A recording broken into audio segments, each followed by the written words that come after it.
And next up, we have from Holland Bloorview Kids Rehabilitation Hospital Foundation, Allison Hughes. Allison is the Senior Manager of Community Engagement and HR. Welcome, Allison. Did I share my screen okay? Yep. Beautiful. Thank you so much for this opportunity, and thank you so much to Val for our nomination tonight. I'm Allison and I work at Holland Bloorview, but I was a client when I was a child, so this place is close to my heart, and I'm happy to share a bit about my story and about what we do. So I was born with a disability and I'm paraplegic and a wheelchair user, and I came to Holland Bloorview for all of my outpatient services as a child that related to my disability. It's really a place that allows kids to figure out what they're passionate about, what they want to do, and helps them achieve those things. A little bit about our organization. We see over 8,700 clients a year with a range of different disabilities. We have over 1,000 volunteers and over 1,000 staff. And we have many diagnoses. So many kids that come to our hospital have more than one diagnosis and one disability. Our most common are acquired brain injuries, autism, cerebral palsy, and lots of other developmental disorders. This is my buddy Angelo, and he's from Durham region. So he's one of many kids from Durham region that comes into the city to the hospital to use our services. He attended our school on site. So we have a school for kids where they can get integrated education and have their therapy needs met. So he attended till grade 1 and then now goes to a community school in Durham.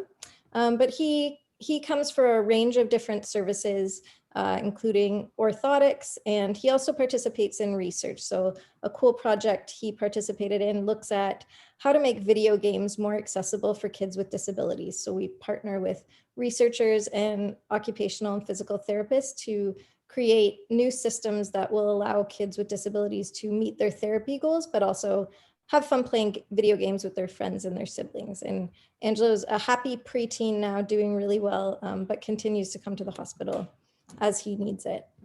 There's too many programs and services to list, but a few are our orthotics and prosthetics department that kids can access on site.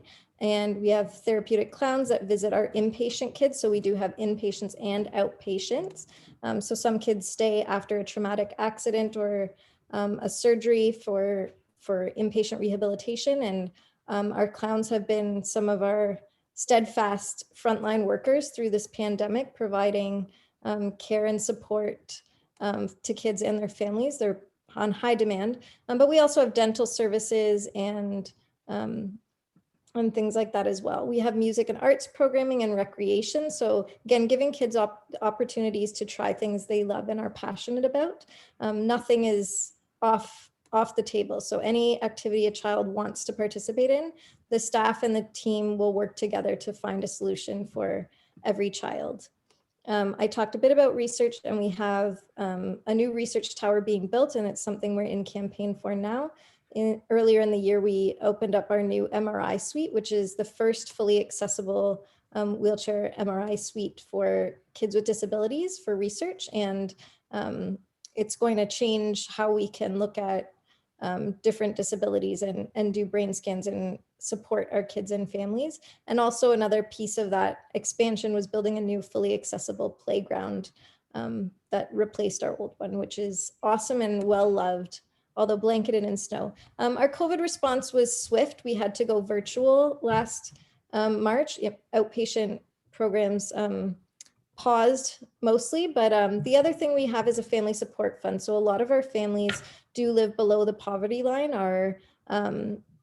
are struggling, are single parent families, are new immigrant families, and their needs are great. And often in typical years, we offer up to $1,500 a year to support families for equipment, respite, programs like that, anything they might need. But this year we upped it to $3,000 and included shelter, food, and hygiene in light of the pandemic. And we more than doubled our budget for that to respond to the needs of our families.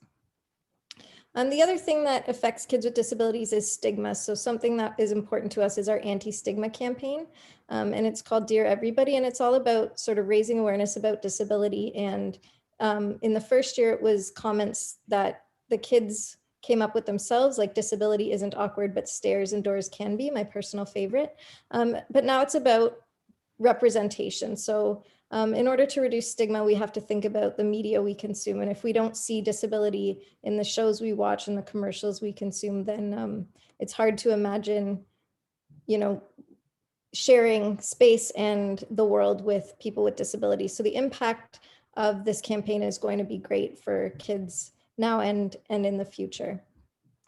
And so I just want to say thank you for the opportunity to share a nugget of what we do at Holland Bloorview, and thank you for your support and your time. Thank you, Allison. Well done as well. That's great.